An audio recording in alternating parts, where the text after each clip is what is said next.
ये है talks news network और आप देख रहे हैं पॉलिटॉक्स, राजनीति का कच्चा चिट्ठा। पहले तो मैं इस बात का जिक्र करना चाहूंगा कि ऑल इंडिया बोर्ड की तरफ से आज जो दिल्ली में प्रेस कॉन्फ्रेंस हुई और जिसमें all India Muslim personal board के तमाम जिम्मेदारों ने, ऑफिस बेयरर्स ने वहाँ पर जो बात रखी, मैं उससे मुत्तफिक हूँ, मैं उससे एग्री करता हूँ। दूसरी बात यह है कि मैं शुक्रिया अदा करना चाहता हूँ उन तमाम टीम ऑफ लॉयर्स का जिन्होंने बाबरी मस्जिद का केस लड़ा मुस्लिम साइड की तरफ से, जनाब राजीव साहब का, खासतौर से सैयद शकील साहब का, इमार शमशाद साहब का, फुजैल अयूबी साहब का, हमारे नाफदे साहब का, मीनाक्षी मैडम का और तमाम जिन का नाम मैं नहीं लिया उन तमाम का मैं शुक्रिया अदा करना चाहता हूँ जो उन्होंने बहुत ही सिंसियरली मेहनत की और मुस्लिम साइड के केस को सुप्रीम कोर्ट के सामने रखा। तीसरी बात यह है कि जैसा मैंने आपसे कहा कि जो all India Muslim personal board का जो ऑफिशियल पोजीशन आया है कि all India Muslim personal board ने कहा कि हम इस जजमेंट से सेटिस्फाइड नहीं है, मेरा भी मौक़िफ़ वही है और मेरा मानना यह है कि सुप्रीम कोर्ट सुप्रीम जरूर है मगर इनफेलेबल नहीं है। सुप्रीम जरूर है मगर इनफेलेबल नहीं है।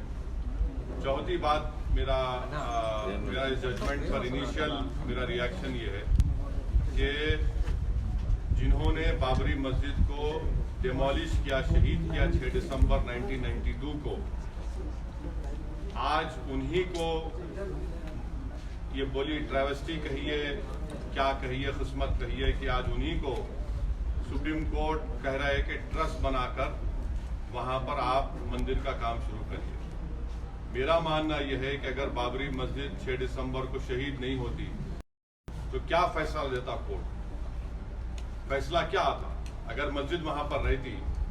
क्योंकि सुप्रीम कोर्ट ने आज जो मेरा क्योंकि 1045 पेजेस का जजमेंट है उसमें टाइम लगेगा। सुप्रीम कोर्ट ने कहा है कि वो सुप्रीम कोर्ट ने जिक्र किया जजमेंट में बाबरी मस्जिद के शहादत का, डिमोलिशन का, कि वो कानून के खिलाफ था। तो अगर बाबरी मस्जिद शहीद नहीं होती तो क्या फैसला आता बताइए आप?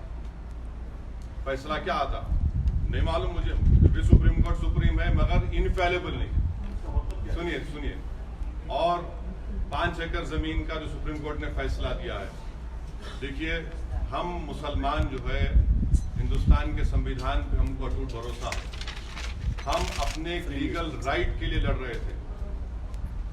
अगर मुसलमान यकीनन गरीब है, मुसलमान कमजोर है, मुसलमानों से डिस्क्रिमिनेशन हुआ है, इसको कोई डिनाई नहीं कर सकता। ये जिस तरह सुबह सूरज निकलता उस तरह से सच्चाई पर मुबन्नी है। मगर इन तमाम कमजोरियों के बावजूद भी हिंदुस्तान का मुसलमान इतना गया गुजरा गिरावा नहीं है कि वो 5 एकड़ जमीन अपने अल्लाह के घर की तामीर के लिए जमीन नहीं खरीद सकता उत्तर प्रदेश में। हम अपने लीगल हक के लिए लड़ रहे थे। हमको किसी से खैरात की जरूरत नहीं है 5 एकड़ जमीन की। हम मस्जिद बना सकते। अगर आज मैं रोड पे निकल के भीख मांगू लोगों से, हैदराबाद की आवाम से, तो यकीनन हैदराबाद की आवाम इस गुनाहगार की झोली में इतना पैसा डाल देगी कि मैं उत्तर प्रदेश में 5 एकड़ जमीन बना सकूंगा। हम अपने लीगल राइट के लिए लड़ रहे थे।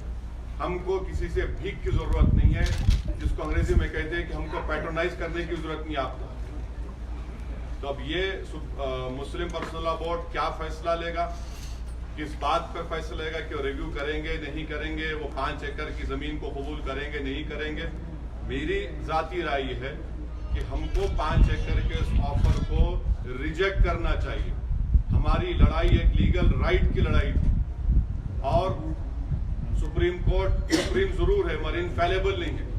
ये किसने कहा था? ये जस्टिस JS वर्मा ने कहा था, जिसको बीजेपी वाले और हिंदुत्व जहन रखने वाले बड़ी बड़ी बातें करते हैं। आखिरी बात यह है कि मेरा मानना यह है कि मुल्क जो है अब हिंदू राष्ट्र के रास्ते पर जा रहा है। संघ परिवार बीजेपी अयोध्या से इसको शुरुआत करेगी। NRC सिटीजन अमेंडमेंट बिल ये तमाम चीज़ें ऐसी हैं जो बीजेपी इसको इस्तेमाल करेगी। और मैं उन तमाम हिंदुस्तानियों से अपील कर रहा हूँ जिनको हिंदुस्तान पर नाज है और फख्र है। यकीनन आपको मुझसे नफरत होगी, आप मेरी राय से मुत्तफिक होंगे या नहीं होंगे सियासी तौर पर, मगर मैं आपको मुतनब्बे कर रहा हूँ कि आप देख लीजिए मेरी एक एक बात सच साबित होगी। ये तमाम चीज़ें होने वाली हैं उस मुल्क में, और ये हम समझते हैं कि ये जो फैसला आया है, जो पर्सन ने कहा कि सेटिस्फैक्टरी नहीं है। कोर्ट ने माना है कि एएसआई की रिपोर्ट में नहीं कहा गया कि वहां पर मंदिर थी, कोर्ट ने माना उसको। और फिर कोर्ट ने ये भी कहा कि मस्जिद के अंदर हमने इबादत की वहां पर। अब ये समझ में नहीं आया कि 142 का जो exercise of power supreme court ने किया, ये बड़ा गैर मामूली है। सुप्रीम कोर्ट ने 142 कॉन्स्टिट्यूशन के आर्टिकल का इस्तेमाल करते हुए ये बात कही है, और हम इससे सेटिस्फाइड नहीं है। सुप्रीम कोर्ट सुप्रीम जरूर है मगर इनफेलेबल नहीं। सर, आपने ही कहा था कि पहले कोई भी फैसला है सुप्रीम कोर्ट का आपको मान्य होगा, तो फिर आज आप बात क्यों? मुझे क्या राइट नहीं है ये कहने का कि मैं सुप्रीम कोर्ट के फैसले को जो आया है उससे सेटिस्फाइड नहीं हूँ? क्या हिंदुस्तान के संविधान में मुझे इसकी इजाजत नहीं है? क्या मैं कंटेम्प्ट ऑफ कोर्ट कर रहा हूँ? क्या हिंदुस्तान में फ्रीडम ऑफ एक्सप्रेशन नहीं है? मुझे है, और उसका मैं इस्तेमाल करते हुए कह रहा हूं जो पर्सनल लॉ बोर्ड के सीनियर वकीलों ने कहा, पर्सनल लॉ बोर्ड के जिम्मेदारों ने कहा कि हम इस जजमेंट से सेटिस्फाइड नहीं है। वहां पर शरीयत के एतबार से मस्जिद थी, है और इंशाअल्लाह रहेगी। और मैं बताना चाह रहा हूं संघ परिवार के लोगों को कि असदुद्दीन ओवैसी के बाद भी जब तक दुनिया कायम रहेगी, इस मुल्क में हम बाइज्जत शहरी थे और रहेंगे, मगर हम अपनी नस्लों को ये बताते जाएंगे कि यहाँ पर 500 साल तक मस्जिद थी, और 6 दिसंबर 1992 को संघ परिवार ने और कांग्रेस की साजिश की वजह से वहाँ पर मस्जिद को सारी दुनिया के सामने शहीद किया गया, और सुप्रीम कोर्ट को धोखा दिया गया था। सुप्रीम कोर्ट में उस वक्त जाकर कहा गया था, इसीलिए मैं कह रहा हूँ कि मस्जिद के ऊपर कोई सौदा नहीं किया जा सकता। मैं अपने जाती घर का सौदा कर सकता हूँ, मगर मैं मस्जिद की जमीन का कोई सौदा नहीं कर सकता। और मैं उम्मीद करता हूं और मुझे यकीन भी है कि all India Muslim personal law board meeting करेगा और जो फैसला लिया जाएगा हम उनके साथ। सर, हिंदुस्तान में धार्मिक सौहार्द भाईचारे के लिए अगर इस तरह का फैसला आया है सुप्रीम कोर्ट का, क्योंकि उससे पहले क्या ये फैसला नहीं सुनिए, क्या ये फैसला भाईचारे के लिए आया? इंसाफ जब होता है तो इंसाफ ये नहीं देखता, इंसाफ ये देखता है कि टाइटल के ऊपर होता है, जस्टिस बहुत सी चीजों पर होता है। कौन कह रहा है कि हम भाईचारे के खिलाफ हैं? यानी ये हो गया कि 6 दिसंबर को 92 को जो डेमोलिशन हुआ था, तो आप अगर कल बताइए, अभी काशी मथुरा का चल रहा है, वो जजमेंट में सुप्रीम कोर्ट ने 1991 के उस एक्ट का जिक्र किया है, मगर आपको बता रहा हूं ये संगी लोग क्या बोलेंगे। अब प्राइम मिनिस्टर के कॉन्स्टिट्यूंसी में मस्जिद है वो, ये लोग जाके बोलेंगे कि हाँ 91 का एक्ट हम मानते हैं, मगर उसके तहखाने पर हमारा हक है। लखनऊ में टीले वाली मस्जिद है, बोलेंगे मस्जिद का जो सामने आंगन है उस पर हमको झगड़ा है। और फिर 89 में पालनपुर में बीजेपी ने रेजोल्यूशन पास किया था राम मंदिर का। 1960 में विश्व हिंदू परिषद 60s में एस्टेब्लिशमेंट हुआ, उसको राम मंदिर नहीं था। अब ये मुझे डर इस बात का है कि ऐसे कई मसाजिद हैं जिस पर संघ परिवार के लोग बोलते हैं कि हमारा उस पर वहां पर की जमाने में मंदिर थी। तो ये आज का जो फैसला आया है प्रमोद जी, ये फेथ की विक्ट्री हुई है फैक्ट्स के ऊपर, ये फेथ की विक्ट्री हुई फैक्ट्स के ऊपर। और मुझे डर है, डर नहीं बल्कि एक अंदेशा है, एप्रीहेंशन है कि कल संघ परिवार के लोग काशी मथुरा हो, टीले वाली मस्जिद पे सब चलाएंगे। अब सुप्रीम कोर्ट के इस फैसले को अगर हम लेकर जाएंगे उन कोर्ट्स पे जहां पर एक केस चल रहा है, तब हमको पता चलेगा कि वो कोर्ट्स किस तरह से रिएक्ट करेंगे। क्योंकि सुप्रीम कोर्ट ने आज के अपने जजमेंट में 91 के एक्ट के ऊपर तबसरा किया है बतौर तो आपको मुस्लिम लगता है पर्सनल नजीर लॉ बोर्ड नजीर बन मेंबर- गया नजीर बन गया है ये फैसला? बतौर मुस्लिम पर्सनल लॉ बोर्ड मेंबर मैं आपसे एक सवाल पूछता हूँ, क्या पर्सनल लॉ बोर्ड इसमें नाकामयाब रहा है? नहीं, उनकी पर्सनल कुछ लॉ कमियां बोर्ड- रही कि अपनी चीजों को आगे पर्सनल लॉ बोर्ड ने पूरी कोशिश की है। पर्सनल लॉ बोर्ड ने बेहतरीन वकीलों की टीम को तैयार किया। पर्सनल लॉ बोर्ड ने तमाम वकीलों का मैं शुक्रिया अदा कर रहा हूं। मैंने खुद देखा है, अपनी आंखों से मैंने देखा है कि एक दिन दो दिन नहीं, जफरयाब जिलानी साहब महीनों रात भर बैठकर उस केस की तैयारी करते थे। राजीव धवन साहब रात में 2-3 बजे तक बैठकर, एक दिन दो दिन नहीं, कई टीम के साथ तैयारी करते थे। हम अपने तैयारी किए, हम अपनी हर चीज को सामने रखे वहां पर सुप्रीम कोर्ट के। सुप्रीम कोर्ट का फैसला फाइनल है, मगर सुप्रीम कोर्ट इनफेलेबल नहीं। सर आपको लगता है कि नजीर के तौर पे इस केस का इस्तेमाल किया जाएगा और आगे के जो वो मुझे इस बात का अंदेशा है, मुझे इस बात का कभी अंदेशा है कि किसी मजहबी स्ट्रक्चर को आप डिमोलिश कर देंगे और उसके बाद बोलेंगे बेटा तेरे लिए फेट अकम्पली है।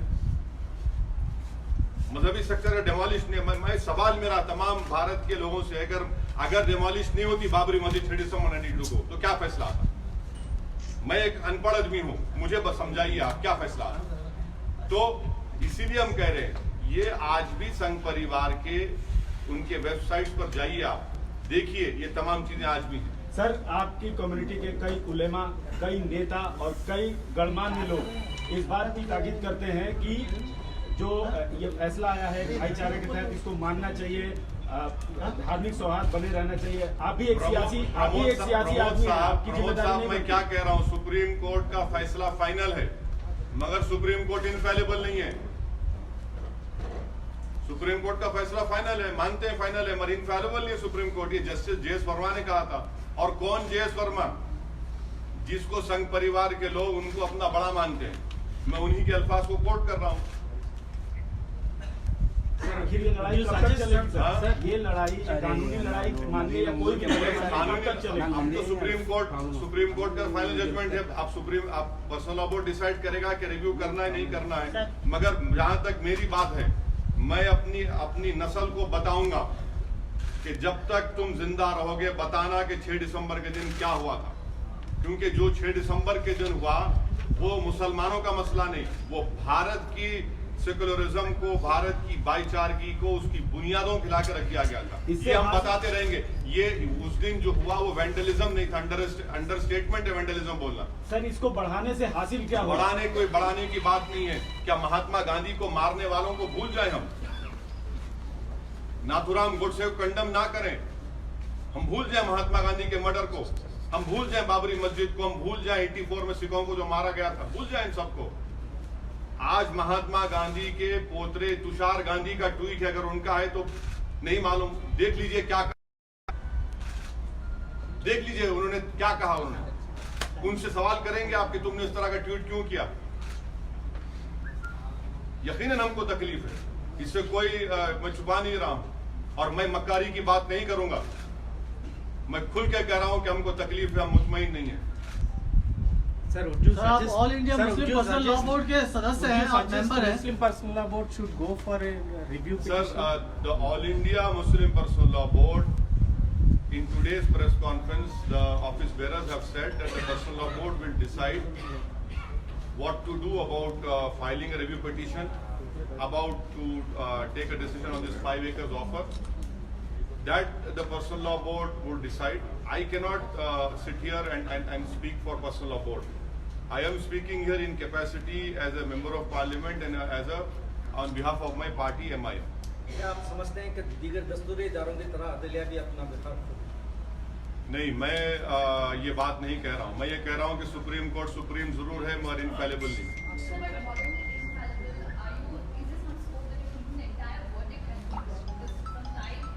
I again reiterate, Supreme Court is supreme but not infallible. Sir, you are speaking about Hindu Rashtra. Would you like to say?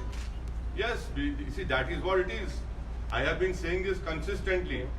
The road to Hindu Rashtra, BJP, Sangh Parivar believes starts from Ayodhya. Then they want to bring in a CAB, then NRC, everything they want to do. Because that is, see, Modi 2.0 is to make India Hindu Rashtra. And it is very unfortunate that the Congress party now says today that they have shown their true colors. But for Congress party's hypocrisy and their deceitness, the idols would not have been placed in 1949. Had the idols not been placed, the masjid would have been still there, and I would have been still praying over there. Had the locks not been opened by Rajiv Gandhi, the masjid would have still been there. Had Narasimha Rao, the Congress government, discharged its constitutional responsibility, the masjid would not have been demolished. This is my concern. This is how politically we have been deceived by all the political parties in the name of whatever you call it. So this is the classic example of vote bank politics. And today's Congress party's reaction is there for everyone to see. Sir, are you suggesting court has been misguided or? I am not saying anything. I am saying Supreme Court is supreme, but not infallible. Do you think there's a political influence on the kind of verdict that they see? I am not saying that. Neither do I accept that. I am saying Supreme Court is supreme, but not infallible. And as the Wasalla Board has rightly said, we are not satisfied with this judgment. And my grievance, my question is, had the masjid not been demolished on December 1992, what would have happened today? Had the idols not been placed in 1949, what would have been the judgment? At each and every step, there is a pattern of injustice. Though Supreme Court is supreme, it is not infallible. Sir आप दो बातें बोल रहे हैं। आप बोल रहे हैं कि ये जो एक मिनट ये आपके साथी पूछ रहे हैं।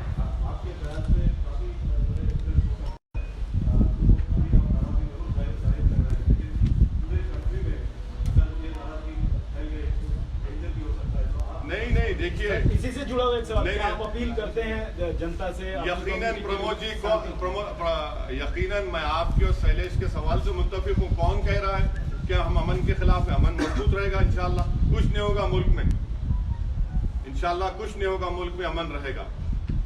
मगर सच्चाई को तो बयान करना पड़ेगा ना।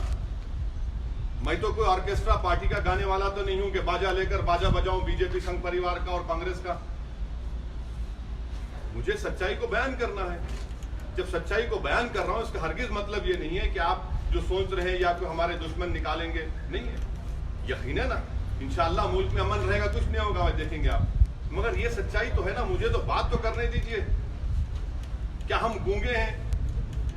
क्या हम आंखें बंद कर लें, कान बंद कर लें? हम मुर्दा लाश तो नहीं है ना, हम एक जिंदा इंसान है। हमको भी हम बोलने का हक है, हम बोल रहे हैं अपनी बात को।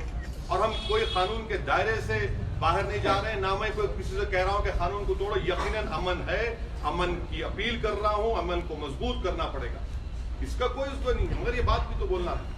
सर आपने कहा कि आप सुप्रीम कोर्ट के फैसले को आप उससे मुत्तफिक नहीं है, आप उस पर नहीं, उस पर पर्सनल लॉ बोर्ड का सर साथ में आपने एक बात और भी कही कि देश जो है वो हिंदू राष्ट्र की तरफ को जा रहा है। क्या इन दोनों के बीच में कोई कोरिलेशन आप महसूस करते हैं कि सुप्रीम कोर्ट का फैसला फैक्ट्स पर आधारित नहीं है और देश हिंदू राष्ट्र? सुप्रीम कोर्ट सुप्रीम है, इनफेलेबल नहीं है। आज का फैसला फेथ की विक्ट्री फैक्ट के ऊपर हुई है। मैं सुप्रीम कोर्ट की इज्जत करता हूं और करता रहूंगा हर कोर्ट की, मगर मुझे अख्तियार है अपनी राय को रखने का और मैं अपनी राय को रख रहा हूं। मैं इज्जत करता था कल भी कोर्ट्स की, आज भी करूंगा और कल भी करूंगा। और मुझे अख्तियार हासिल है, संविधान मुझे इस बात की इजाजत देता है कि मैं अपनी बात को रखूं और मैं अपनी बात को रख रहा हूं। मैं तो जीएस वर्मा साहब, late chief justice of India GS Verma की बात को रख रहा हूं कि supreme court is supreme but not infallible. अब आप बताइए इसमें क्या वो गलत बात क्या है उसमें? तो मेरा सवाल का जवाब नहीं हुआ। मैंने कहा कि देश हिंदू राष्ट्र की तरफ को जा रहा है, इसका कोरिलेशन है क्या सुप्रीम कोर्ट के फैसले? बिल्कुल जा रहा है, बिल्कुल जा रहा है। देखेंगे आप कोर्ट के फैसले क्या। भैया बीजेपी तो कब से कह रही है? 1989 से कह रही है ना, 1989 से बीजेपी कह रही है। पालमपुर का उससे पहले तो नहीं कहती थी। हमको इसीलिए कह रहा हूं कि कल किसी और मसला उठाएंगे, चलेगा 15-20 साल के बाद, फिर उसको हालात बदलेंगे, क्या क्या होगा नहीं मालूम। उस जमाने में तो कोई सोशल मीडिया, इस तरह के टीवी चैनल भी नहीं थे। अब तो माशाल्लाह आप लोग सब हैं मदद करने के लिए संघ परिवार। वो छींकेंगे तो आप बुखार दिखा देंगे, वो खांसेंगे तो आप मुल्क में हार्ट अटैक दिखा देंगे, और वो मुस्कुराए और हम नहीं मुस्कुराए तो आप बोलेंगे आप क्यों रो रहे हैं। तो आप लोग हैं माशाल्लाह। नहीं, ये कोई देखिए, ये भारत को हिंदू राष्ट्र होने से बचाना है और भारत के लोगों को तय करना है, जिसमें मैं भी शामिल हूँ।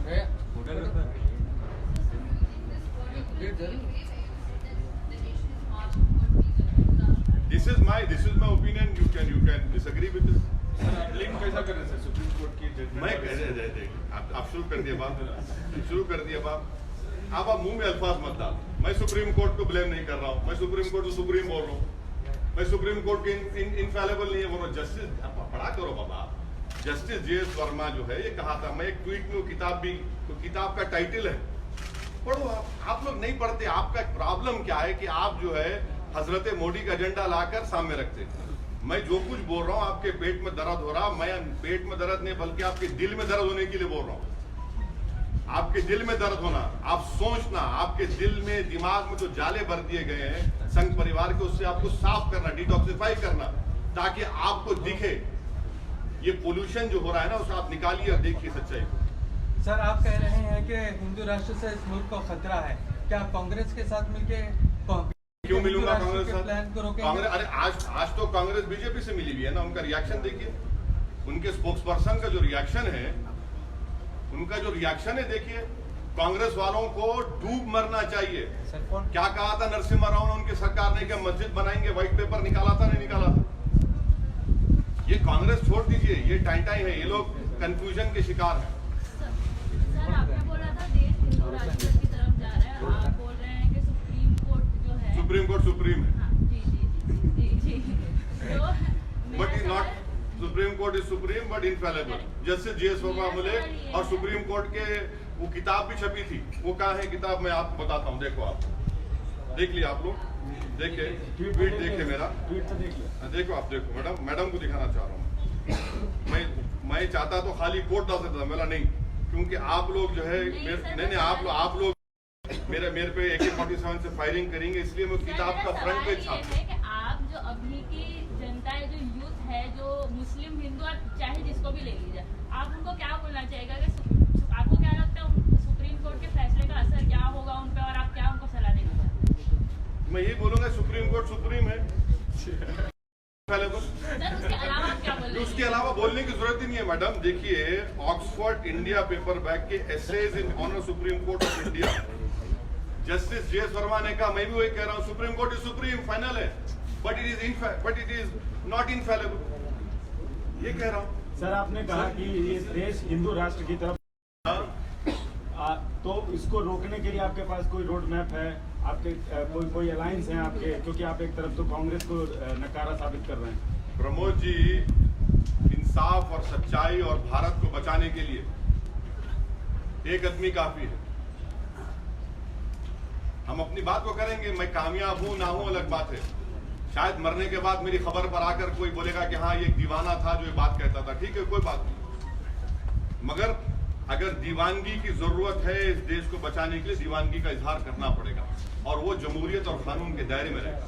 सर, जिनको आप राइट विंग या हिंदुत्व के लीडर्स कहते हैं, वो सब कल शाम से या कल दिन से ही ट्वीट कर रहे थे कि शांति का माहौल बना रहे, जो भी फैसला हो हम उसका सम्मान करें।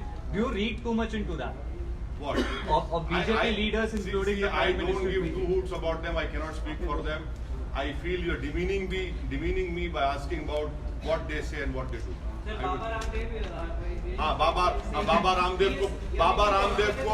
रामदेव को बोलिए कि आपके टीवी चैनलों पर ऐड क्यों आना कम हो गया उनके, आपकी नौकरियां चले जा रही हैं। बाबा से पूछिए कि बाबा के चैनल में ऐड क्यों कम कर दिए, इतना पैसा तुम कमा रहे हो तो ऐड क्यों कम कर दिए। ऐड देना शुरू करो ताकि आप लोगों की नौकरियां बच जाएंगी। ऐड तो बोले, ऐड ही नहीं बन रहा है उनका। हाँ, बाबा रामदेव को छोड़िए ना, मेरे को मैं जस्टिस JS वर्मा की एक कोट कर रहा हूँ। बाबा रामदेव पढ़ना चाहिए सुप्रीम कोर्ट को, वो अभी पॉलिटिक्स में आ जाए। अपनी कंपनी डूब रही है, उनको इकोनॉमिक लॉस हो रहा है, टीवी चैनलों पे आपके ऐड आता ही नहीं है, सिवाय तुम्हारे चैनल पे आता है और किस पे भी नहीं आता। क्या बात है, तुम्हारा उनका क्या जुगाड़ है? Sir, the court has mentioned the court mentioned ASI's report in the judgment, So in that context, would you take up the issue of Bhagyalakshmi Mandir, because ASI in Hyderabad has maintained that Bhagyalakshmi Mandir is an encroachment beside Charminar? You are really my trusted enemy. Hey, just asking a question. So on this day, you're asking me this question. Let the ASI take action. Why don't you write in a newspaper? Why doesn't the ASI take action? does not have the power to take No. action. You see, your newspaper said, oh, this. You take action now. You write why is the ASI taking action? Sir, my अब मैं कुछ बोलूंगा, फिर आप लोग शाम में चलाएंगे. देखो, आप लो ना एक्शन लो ना. my friend says, would you retaliate in this way? हाँ? My friend says, would you retaliate? What retaliate, sir? No, sir, I don't believe in the language retaliation. I believe in the language of justice. I believe in the language of constitution. That is what I am telling you. His question is about a Charminar monument. Now, why you have a valid question, but you must ask ASI. Now, I am not ASI. You must ask BJP who's in power. What are you doing? But you are the MP of the constituency. Now, see, what will ASI take action, or they will act as a handmaiden of Hindutva? ये है talks news network और आप देख रहे हैं पॉलिटॉक्स, राजनीति का कच्चा चिट्ठा।